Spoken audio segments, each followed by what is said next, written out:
Det her det er Member, og det vil jeg kort lige præsentere, hvad er. Og det tænker jeg vil være smartest ved en video, så vi sparer så meget af din tid som muligt. Vi ved, I har rygende travlt derude. Jeg er Simon, og den anden flot fyr på billedet, det er Rasmus. Vi er de to founder af Member. Vi er begge to 30 år. Vi er begge to født og opvokset i Næstved og har et brændende Næstved-hjerte.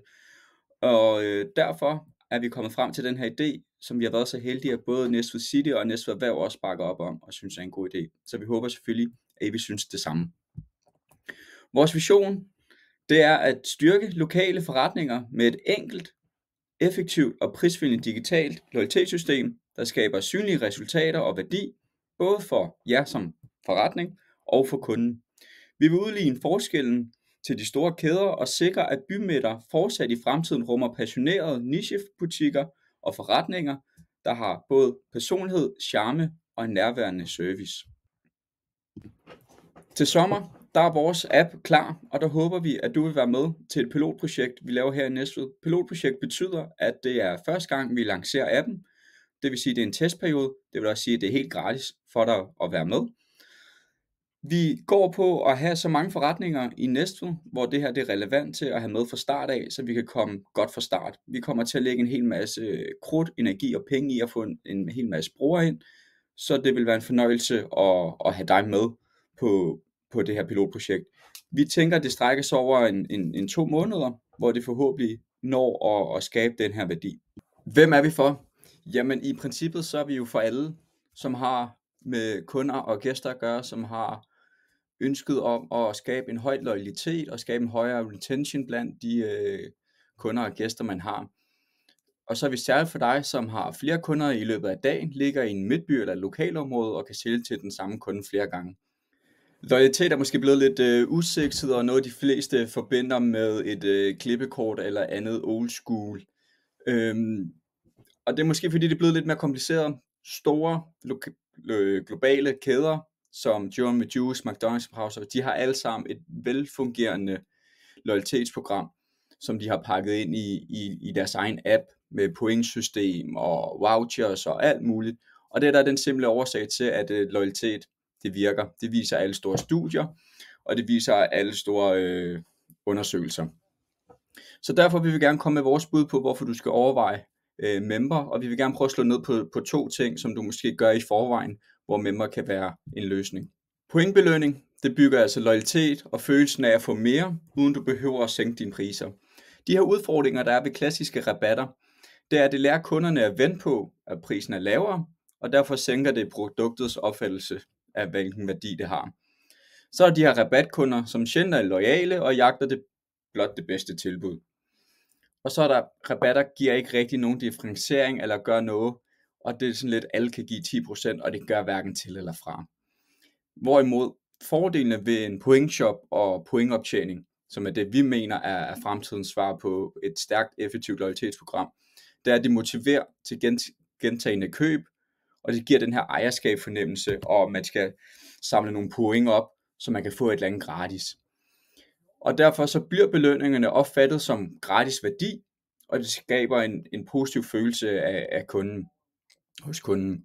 Kreative belønninger som VIP-fordel og oplevelser og sådan noget, det styrker brandet og skaber en relation til dine kunder og gæster, mere end bare hvad prisnedsættelse gør. Sociale medier er også det, vi ser rigtig mange forretninger udelukkende har som deres indsats. Og sociale medier, de låner dig opmærksomhed, hvor en medlemsklub giver dig ejerskab over din egen kundebase. Udfordringen med sociale medier, det er, at organisk rækkevidde, den er lav. Det er kun få af dine følgere, som ser opslag, uden at du har betalt for annoncer. Og det gør det jo, fordi der er Facebook og Instagram, som lever af deres annonceindtægter, som har en algoritme, der gør, at selvom du egentlig gerne vil pushe noget ud til dem, der følger dig, så er det altså ikke sikkert, at dine følgere, de ser de opslag, du kommer ud med. Og så ejer du hverken platformen eller kunderelationen. Skulle det ske, at Facebook ændrer i deres algoritme, eller laver tingene om, så står du måske ikke så godt stillet, som du plejer, og kan derfor komme i nogle problemer. Og så er omkostninger på annoncer steget gevaldigt her de seneste år, og det gør jo bare, at det bliver endnu dyrere for dig at nå ud til de potentielle kunder. Derfor er fordelen med en medlemsklub, at du ejer dataen, Du kan kommunikere direkte til dem, uden at du skal ud og betale for annoncer og ting. Du har den direkte lead til dem. Og når først medlemmer er i en medlemsklub, så skaber det følelsesmæssige reaktioner, der gør, at de føler, at de er en del af noget, og det gør, at de køber 2 til 3 gange oftere. Og så kan loyalitetsprogrammer være med til at øge overskuddet med op til 95% ved blot at hæve loyaliteten 5%. Og jeg ved godt, hvad I tænker nu, og man kan sige, at det her har indtil nu med Member også været meget bekosteligt at skulle udvikle sin egen app. Det tager meget tid, er kompliceret, tid man ikke har i døgnet i forvejen, og så ved man ikke, hvad det kræver, fordi det er en helt anden verden, end den I er vant til ude hos jer. Men det er det, vi i Member vil lave om, og man kan sige, at det hele er bundet op på, det er den her pointshop, som kommer til at være tværgående. Din forretning kommer til at have en pointshop, og hver gang dine kunder eller gæster, de er i forretningen hos dig, så bipper de der ind og tracker deres, at nu er de i forretningen, fordi det er på den måde, de får deres point på. Ved at de gør det, så ved vi præcis, har vi dataen på, hvornår har de været der sidst, hvor meget købte de for, og hvilken frekvens er de der i, og hvilken uge det er, og hvad tid på dagen, og sådan ting. Det giver en hel masse data, som vores automations går ind og arbejder med, og ud fra dine præferencer, og hvad for nogle ting, du godt kunne tænke dig at pleje dine medlemmer på, så bliver der automatisk sendt en push-besked ud fra den data, så du ikke skal bruge noget tid i døgnet på det her. Når først onboarding er her, så har du helt styr på, så ligger det at køre for sig selv. Og det har jeg også lige vist her, at der er en onboarding, hvor vi sætter pointsystemer op, vi sætter automations op, vi sætter deals op, igen, kun på dine præmisser, så det er ikke fordi vi kommer op og påtvinger dig at skulle køre x antal rabatter eller noget som helst. Det bliver på din banehalvdel, hvad du kunne tænke dig. Når det først er onboardet, så ligger det at køre sig selv. Vil man så gerne det her lidt mere, så har vi også mulighed for, at man løbende kan opdatere med nyheder og events, for ligesom at have en kanal til at sprede det endnu mere ud. Som sagt, så er det gratis i den her prøveperiode, fordi vi har brug for jer til at have nogle forretninger med, som har lyst til at teste det her, og som kan se en værdi i det. Tiden i det.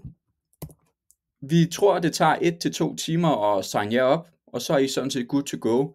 Vi bruger mere tid på at dykke ned i dataen og på at rette news og events og sådan nogle ting, så skal I være så velkommen. Men det her, det er lavet til laveste fællesnævner, hvor der er minimal med tid i ugen. Så derfor kan Member være med, selvom at man ikke har noget tid, og så ligger det egentlig at pleje ens loyalitetsprogram på autopilot. Så lige for at opsummere det hele, du har et medlem i din forretning, som foretager et køb, den bliver logget op til Members database. Ud fra det sker der nogle automations, der gør, at medlemmet får en pushbesked, hvor at det gerne skulle få medlemmet til at komme oftere igen. Så hele formålet er ligesom at øge retention og øge omsætningen ved at sige, den kundebase vi har, kan vi få dem til at komme oftere. Altså, hvordan får vi mere ud af de varmeste lead, vi har, frem for at bruge 1000 kroner på Facebook-annoncering, og så bare skyde med spredhagl. Så tror vi på, at succesen ligger meget mere i at lave community, skabe dem i en medlemsklub, og så få de personer til at komme meget mere oftere. Så det er vores bud, helt kort og elegant. Hvis der er nogle spørgsmål, så er I velkommen til at ringe til mig direkte. Så tak for jeres tid.